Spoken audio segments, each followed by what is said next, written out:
I like the idea of, a nuclear family, white picket fence, Yeah. Christian family, all in your house, golden retriever dog, nice things like that. And now, like, God forbid you ever want to do that. And, my generation, grew up, the Twin Towers came down. We have all of these terrorist attacks. We have school shootings left and right.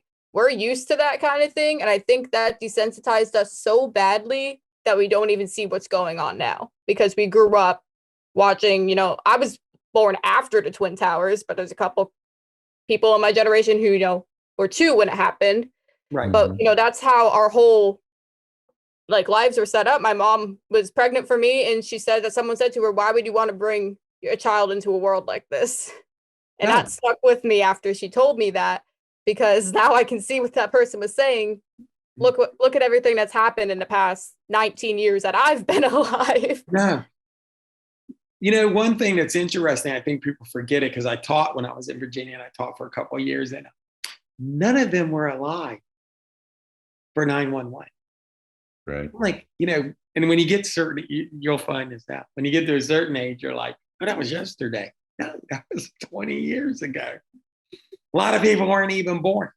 I will tell you something too, and I don't want to get lost on this, but it's a good thing, and you brought it up, about the perception of being desensitized and the whole school shooting thing. And as somebody in law enforcement, I was very, very interested in that and did a lot of classes on that.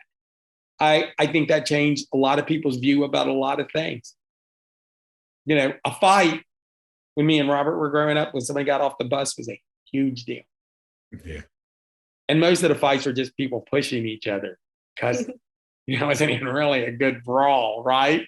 Well, and shotguns used to be brought to show and tell, right? Yeah. Well, people used to carry them in their backs, because they have to go hunting later. Gun rack in the back of Gun rack in the back. Yeah. It just changed everything. I do think that both of those situations and a few other things really pushed us off.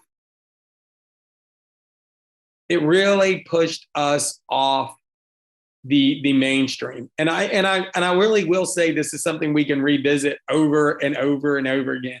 A lot that is considered extreme was actually normal 20 years ago. Yeah, big time. Just normal. I was like, you're a horrible person to believe that. No.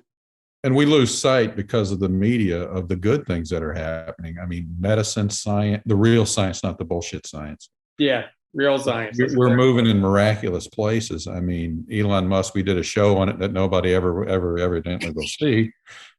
We said all these good things are happening in the world, so we can't do a good show. Yeah, no one wants to hear that. Right. But you said good news. Nobody watches it. But we have, driverless cars are really close. Robotics is really close. When we grew up, it would take a city block to have the technology to be able to do what a cell phone does. We're going to the moon. They're going to Mars. Civilians are in space. You just list off all the great stuff that is occurring in our world. But what we're having is you can't be free on your campus to say what the hell you want to say. And there's nothing wrong with what you're saying. There's nothing subversive about it. There's nothing, wrong about it. There's nothing racist, sexist, anything about that. But they're going to label you just because you say you're conservative or you don't believe in the narrative of the ninth platform or maybe 8 of their platforms. But anyway, that was all I wanted to end on that. Yeah, it's crazy. Isabella, you have been wonderful. Thank you for having me on here. This is great. We're going to do it again. I need you to come on again. I need you to write. I will. I want to emphasize something about the education and information aspect of it. I do think that there is always a group of people that just don't realize this is happening. It's like there's a video out there where they actually show all these news people telling the same story from all these different news stations, and they're all saying the same thing. Look, you need to know that, and I know people want to get into conspiracy. Like, that's not conspiracy. That's what's happening. Yeah. I mean, the truth is basically in many cases dead, yeah.